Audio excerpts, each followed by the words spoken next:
Barbare,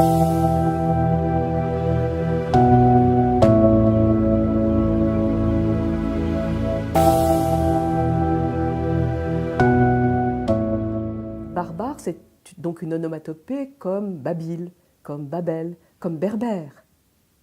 Tous ces mots-là disent que l'autre, on ne le comprend pas. C'est un passage à l'universel qui exclut. Et à mon sens, il faut comprendre que le grand risque de l'universel, c'est l'exclusion, c'est-à-dire l'appropriation de l'universel pour soi. Et c'est exactement ce qui se passe en grec ancien.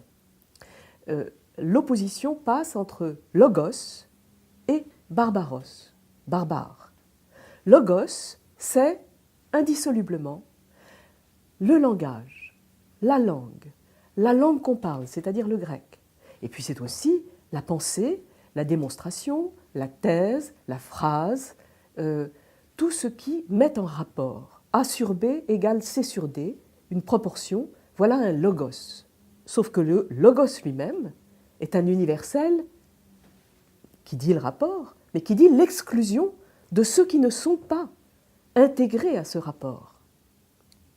Le risque qui en découle, le risque grave au quotidien, c'est que ceux qui ne sont pas dedans sont dehors. Pour les Grecs, être un homme, c'est parler grec. C'est avoir cette culture du logos. Les autres sont peut-être des hommes, mais ce n'est pas sûr. Si vous définissez homme avec Aristote comme animal ou vivant ayant le logos, doué de logos, eh bien, ceux qui sont des barbares, vous n'êtes pas tout à fait sûr que ce soient des hommes.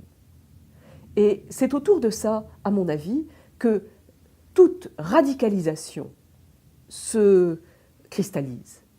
Le barbare, c'est celui auquel il ne faut pas se mélanger. C'est quand même là, il y a des phrases d'Aspasie dans le Ménexène de Platon. Aspasie, c'était la maîtresse, dans tous les sens du terme, de Périclès. Et elle dit, nous, Athéniens, nous sommes purs de tout sang barbare. Nous sommes non mixtes, non mixés. On met le doigt sur le danger, au fond, de l'origine, le danger de la pureté, le danger du sang et du rapport entre race, peuple, langue, origine, racine, ce que Heidegger met parfaitement en scène lorsqu'il dit, voilà, le grec est la langue authentique par excellence et autant vaut de toute langue authentique, c'est-à-dire de toute langue enracinée dans un sol et dans une race, à savoir, aujourd'hui, l'Allemagne, dit-il, en 1933. Donc, le grec et l'allemand plus grec que le grec.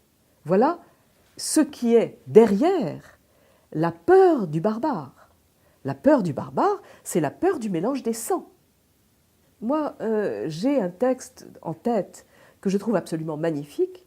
C'est le texte d'Antiphon le sophiste qui dit « Nous barbarisons quand nous disons que l'autre est un barbare. Nous barbarisons. » Et l'invention de ce terme, c'est-à-dire l'invention d'un verbe à partir du substantif, désessentialise tout et fait passer à la culture quelque chose que, quand on est dangereux, on prend pour de la nature.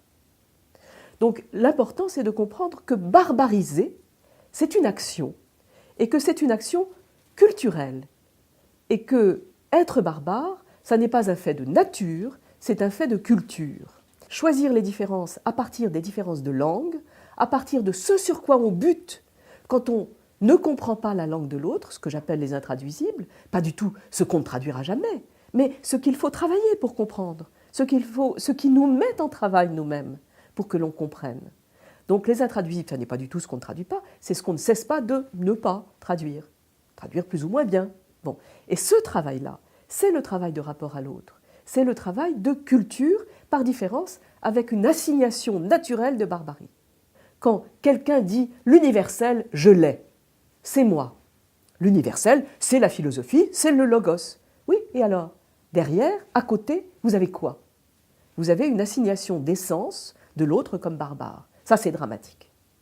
C'est ce que la considération de la langue de l'autre et la considération de l'autre comme parlant, et comme parlant une autre langue, le fait qu'il y ait plus d'une langue, que la vôtre soit une langue entre autres, et non pas le logos, eh bien, c'est cela qui doit nous guider aujourd'hui.